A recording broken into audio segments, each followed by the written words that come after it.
안녕하세요. 메이커입니다. 인테리어 디자인을 할 때 어떤 스타일이나 예산보다 더 중요한 게 색이라는 말 혹시 들어보셨나요?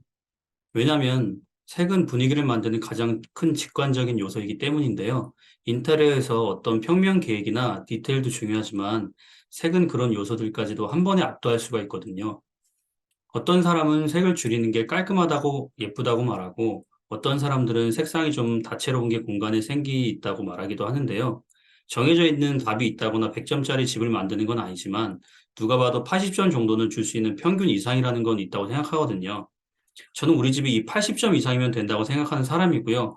혹시 100점짜리 영상을 보고 싶다면 찾아서 얼른 알려주세요. 저도 100점 맞고 싶거든요.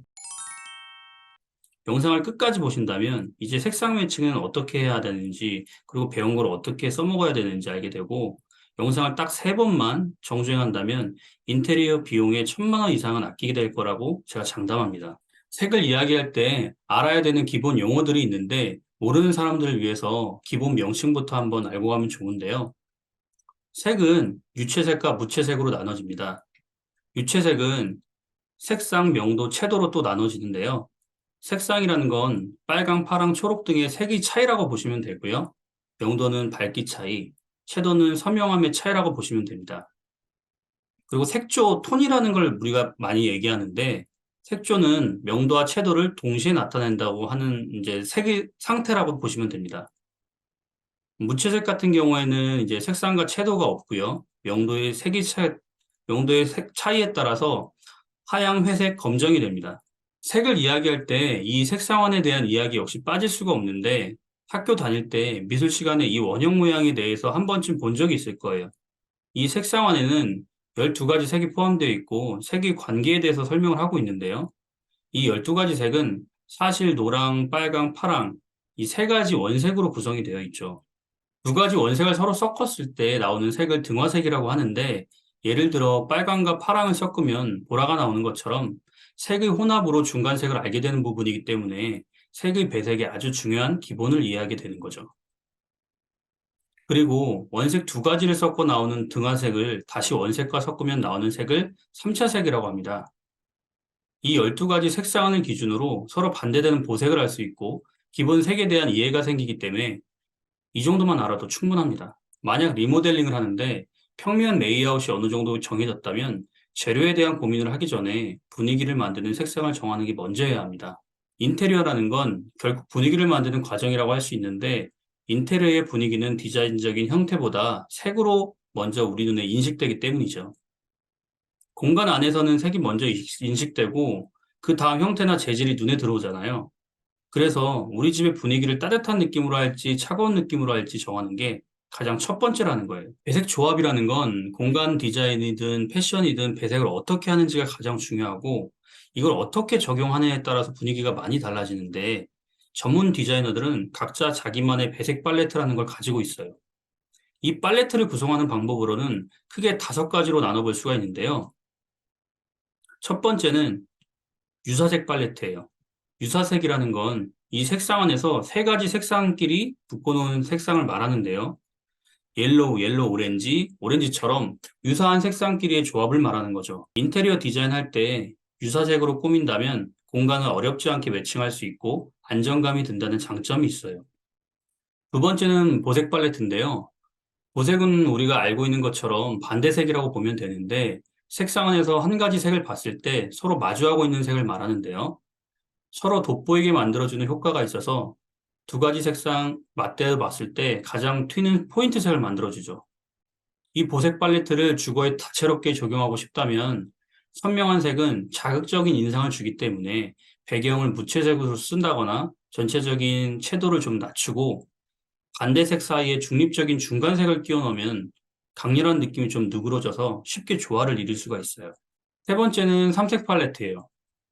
색상원에서 하나의 색을 고르고 세 칸씩 건너뛴 세 가지 색의 조합으로 보면 되는데 이런 식의 구성은 색상을 다채롭게 만들어주는 데 효과적인데 초보자의 경우는 작업이 좀 어려울 수 있습니다. 네 번째는 분열 보색 팔레트라고 하는데요.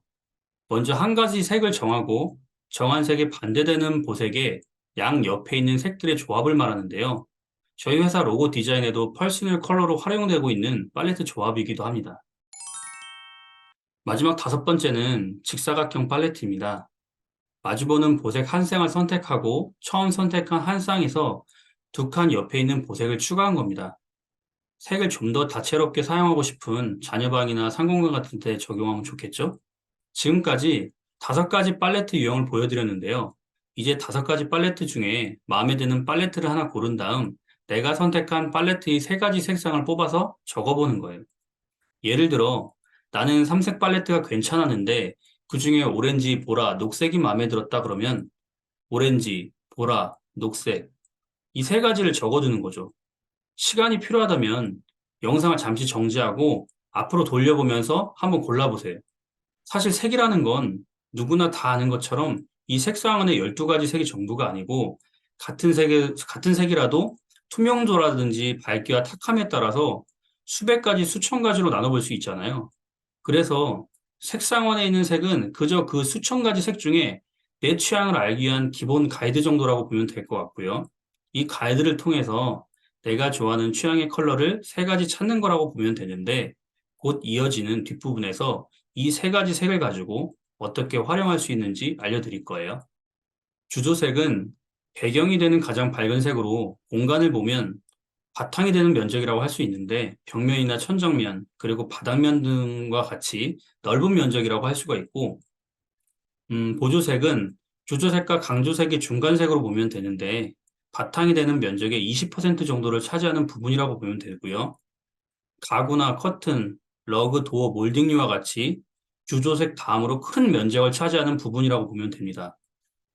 그리고 보조색은 공간에 따라서 삭제, 동일, 유사, 대비, 보색 반복 중에 어떤 게 효과적일지 생각하고 사용자와 협의하는 것이 좋은데 한 가지 팁이 있다면 공간의 면적이 작을 때는 삭제, 동일, 유사가 많은 게 넓어 보이는 효과를 줄 수가 있고 공간의 면적이 어느 정도 여유가 있을 때는 대비와 보색의 조화를 적절히 섞어서 넣어준다면 공간에 생기를 불어넣어 줄 수 있다는 점을 참고해 주면 좋을 것 같아요.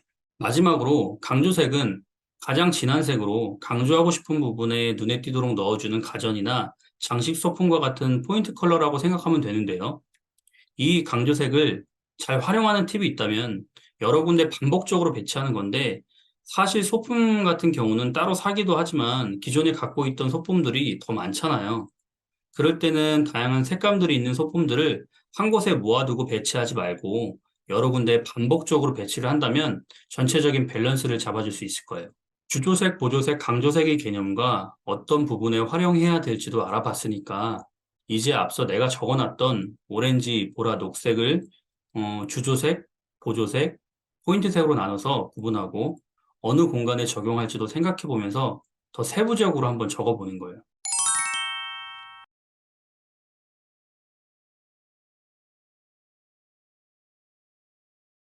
세부적으로 적어본 색상들을 실제 공간에 적용할 때는 이것보다 좀 부드럽고 채도가 낮은 톤들을 사용해야 되는데 빨강도 노랑이 함유되어 있거나 파랑이 함유되어 있느냐에 따라서 따뜻한 빨강이 있고 차가운 파랑이 있는데요. 이런 세부적인 색조합하는 방법은 명도와 채도에 따라서 또 달라지거든요. 이건 제가 더보기 하단에 관련 어플이나 사이트 링크 남겨둘 테니까 정리해둔 색상의 명도와 채도를 비교해 가면서 마음에 드는 색상 조합을 한 번 더 해보면서 팔레트를 완성하면 되는데요. 디테일한 색 조합을 이제 각자 활용해 보면 되지만 그냥 넘어가기에는 좀 아쉬우니까 벤자민 무어 공식 사이트에서 그럼 색상 조합을 한 번만 해볼까요? 우선 회원 가입 후에 로그인을 하고 상단 메뉴바에서 컬러 카테고리를 보면 컬러 갤러리라고 되어 있죠? 그걸 누르면 우측 상단 검색창이 있고 중간에 세 가지 카테고리가 있는데 자주 검색되는 키워드들이 나와 있는 거니까 한 번씩 눌러보셔도 되고요. 우측에 보면 2023 트렌드 컬러 카테고리가 있는데 여기서 요즘 인기 있는 팔레트 조합도 한번 참고해 보는 것도 좋을 것 같아요. 하지만 저는 제가 정리한 색상으로 좀 더 디테일한 나만의 팔레트를 만들어 볼 거기 때문에 검색창을 활용해 볼 거고요. 앞서 정리했던 배색 조합으로 검색해 볼게요. 검색창에서 먼저 주조색인 베이직부터 한번 검색해 보는 거예요. 참고로 영어로 써야 되고요. 한글로 쓰면 잘 안 나와요. 그러면 아래 색의 밝고 어두움이나 선명도에 따라서 베이지색의 다양한 색상들이 나오는데 여기서 마음에 드는 톤을 고르시면 되고요. 마음에 드는 톤을 골랐으면은 내가 선택한 색상이 우측에 보시면 현재 선택한 컬러라고 해서 넘버 네임과 함께 더 크게 표시되는데 하트 표시가 있는 곳을 누르면 찜하기가 될 거예요. 이런 방법으로 주조색, 보조색, 포인트를 모두 골라서 찜하기를 누른 다음 우측 상단을 보면 장바구니 그림 오른쪽에 하트 모양의 아이콘이 있죠. 그 하트 모양 아이콘을 누르면 지금까지 내가 선택한 컬러들이 모두 나와 있는 걸 확인할 수가 있어요. 이제 여기까지 하면 나만의 팔레트는 다 완성이 된 건데 만약 여기서 조합해 보니까 특정 색상이 좀 튄다거나 좀 더 밝게 하고 싶다거나 색을 좀 더 강조하고 싶은 부분이 있다면 컬러 더 알아보기 버튼을 누르고 유사 색상이나 명도 변경을 확인해 보면서 마무리하시면 됩니다. 이렇게 색상을 정하고 대입을 해보면서 시작하는 거랑 그냥 샘플에 무작정 내보고 시작하는 거랑은 결과물에서 다른 차이를 만들어낸다는 점은 꼭 인지했으면 좋겠네요. 가구나 소품까지 모두 완성된 공간을 봤을 때 전체 면적을 10이라고 가정하면 7대 2대 1, 2 비율로 세팅하는 비율을 말하는 건데 개인적으로는 7대 2대 1이 가장 이상적인 세팅 비율이라고 생각하고 공간의 목적이나 규모에 따라서 주조색은 6이나 8 정도로 달라질 수 있다고 생각하는데요. 이걸 좀 풀어서 설명하면 상황에 따라 주조색이 7이 아니라 6이 될 때는 주조색이 있는 벽이 보조색으로 되면서 보조색이 2가 아니라 3이 되는 거고 주조색이 8이 될 때는 보조색이 있는 주방 가구, 도어 몰딩 등이 주조색으로 되면서 보조색이 2에서 1로 바뀔 수도 있다는 거예요. 잘 따라오고 계신가요? 혹시 이해가 안 되는 부분이 있다면 앞부분을 다시 한번 반복적으로 돌려보시면 이해가 되실 거예요. 지금까지 내용을 한 번 더 정리하면 내가 좋아하는 컬러로 세 가지를 찾아봤고 내가 좋아하는 나만의 컬러로 주조색, 보조색, 강조색으로 나눠서 공간에 적용하는 방법과 비율까지 알려드렸어요. 하지만 아직 감이 잘 안 잡히는 분들이 계실 거예요.